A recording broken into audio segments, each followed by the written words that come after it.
ஒரு பெரிய மலை உச்சியில் அருவி கொட்டிக்கிட்டு இருக்கு. அங்கே ஒரு சின்ன பையன் மாட்டிக்கிட்டான். ஒரு அடி கீழே எடுத்து வச்சா போதும் மரணம். அந்த நேரத்தில் விதின்னு அப்படி நின்று வேடிக்கை பார்ப்பீங்களா, இல்லை கையை நீட்டி உதவி செய்வீங்களா?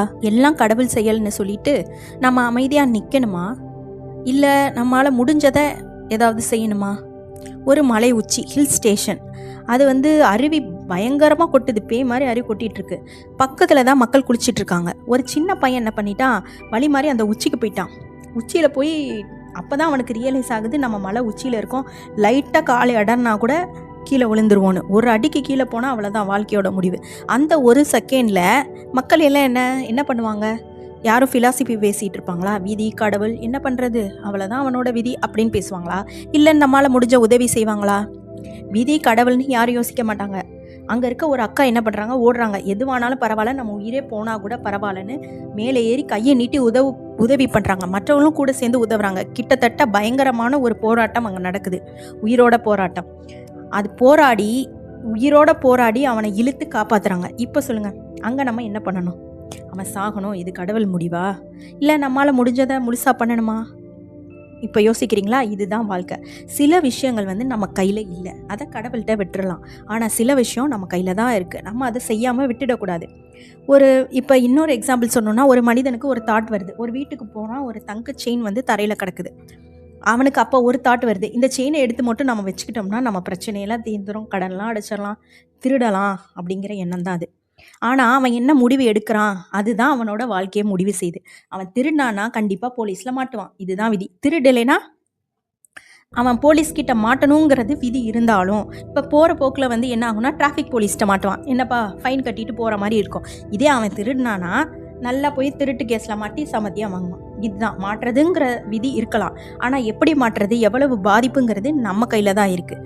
வாழ்க்கைங்கிறது ஒரு ஃபிக்ஸ்டான ஸ்கிரிப்ட் இல்லை. நம்ம சினிமாவில் பார்க்குறோம்ல, இதுதான் கதை, இது வசனம் அப்படிங்கிற மாதிரி கிடையாது. அது எப்படின்னா ஒரு ஃப்ரீ வில் கேம் மாதிரி. நீங்கள் எடுக்கிற டிசிஷனுக்கு ஏற்ற மாதிரி ஸ்டோரி மாறும், நீங்கள் எடுக்கிற உங்கள் தாட்டுக்கு ஏற்ற மாதிரி ஸ்டோரி மாறும். ஆனால் எந்த பக்கம் போனாலும் நீங்கள் அதை அட்டன் பண்ணிட்டு தான் வரணும். இப்போ எப்படின்னா, நீங்கள் தடுக்கி விழுந்து கால் உடையணுங்கிறது விதி இருக்கும். ஆனால் அது சின்ன கல் தடுக்கி நீங்கள் விழுகணுமா, இல்லை பெரிய ஆக்சிடெண்ட்டில் கால் உடையணுமாங்கிறது நீங்கள் எடுக்கிற டிசிஷனில் தான் இருக்கும். ஓகேவா? விதி பாதையை காட்டும், ஆனால் அந்த பாதையில் எப்படி நடப்புதுங்கிறது நம்ம கையில் தான் இருக்குது. சில பேர் எல்லாத்தையும் கடவுள்கிட்ட கேட்பாங்க, எனக்கு அதை கூட தேவையில்லாமல் வருத்தப்படுவாங்க, தேவையில்லாமல் கவலைப்படுவாங்க. நம்மளால் முடிஞ்ச எல்லா நல்ல விஷயங்களையும் நம்ம பண்ணணும். அதுக்காக தான் கடவுள் நம்மளுக்குன்னு சில அறிவை கொடுத்து கை கால் எல்லாத்தையும் கொடுத்துருக்காரு. நம்ம சோம்பேறித்தனமாகவும் உட்காரக்கூடாது. அதே சமயத்தில் நம்மளால் முடிஞ்ச எல்லாத்தையும் நம்ம பண்ணணும். ஆனால் அதுக்கான விளைவுகளை கடவுள் மேலே போட்டுடணும், பாரத்தை கடவுள் மேலே போட்டுடணும். அதுக்குன்னு எனக்கு அது இல்லை இது இல்லைன்னு கடவுள்கிட்ட எல்லாத்தையுமே நம்ம வேண்டிக்கிட்டேவும் இருக்கக்கூடாது. நாம் கடவுள்கிட்ட எப்போவும் வேண்டுதலை வச்சுக்கிட்டே தான் இருக்கோம். எனக்கு வீடு வேணும், கார் வேணும், இதை பண்ணி கொடு, அதை பண்ணி கொடுன்னு. நம்ம என்ன பண்ணுறோன்னு தெரியுமா? கடவுளுக்கே நினைவூட்டிக்கிட்டே இருக்கோம். ஆனால் ஒரு நிமிஷம் நின்று யோசிச்சு பாருங்கள், சூரியன் உதயம் ஆகணும்னு நம்ம கடவுளுக்கு நினைவூட்டுறோமா? தூரத்தில் ஒரு விதை முளைக்கணும்னு நம்ம சொல்லி கொடுக்குறோமா? ஒரு சிலந்தி அவ்வளோ அழகாக ஒரு வலையை பின்னுது, அதுக்கு யாராவது கற்றுக் கொடுக்குறாங்களா? ஒரு சிட்டுக்குருவி தன் கூட கட்டிக்குது, அதுக்கு யாராவது எப்படி கட்டணும்னு கற்றுக் கொடுக்குறாங்களா?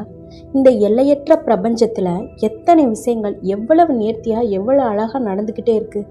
யாரும் நினைவூட்டாமல், யாரும் கட்டுப்படுத்தாமல் அவ்வளவு அழகாக அவர் எல்லாத்தையும் செய்து கொண்டுக்கிட்டே தான் இருக்கார். ஆனால் நாம் நம்ம அற்ப தேவைகளுக்காக நம்ம பலவீனமான சுயத்தை அவர் மேலே சுமத்துறோம்.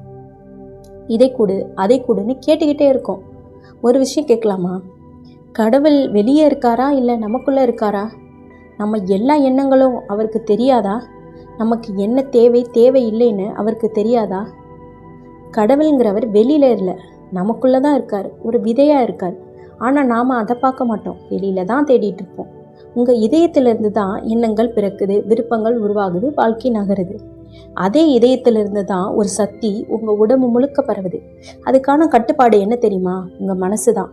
மனசு தெளிவாக இருந்தால், நம்பிக்கை இருந்தால், அதே சக்தி உங்கள் வாழ்க்கையை முன்னோக்கி தள்ளும். இங்கே தான் ஒரு ரகசியம் இருக்குது.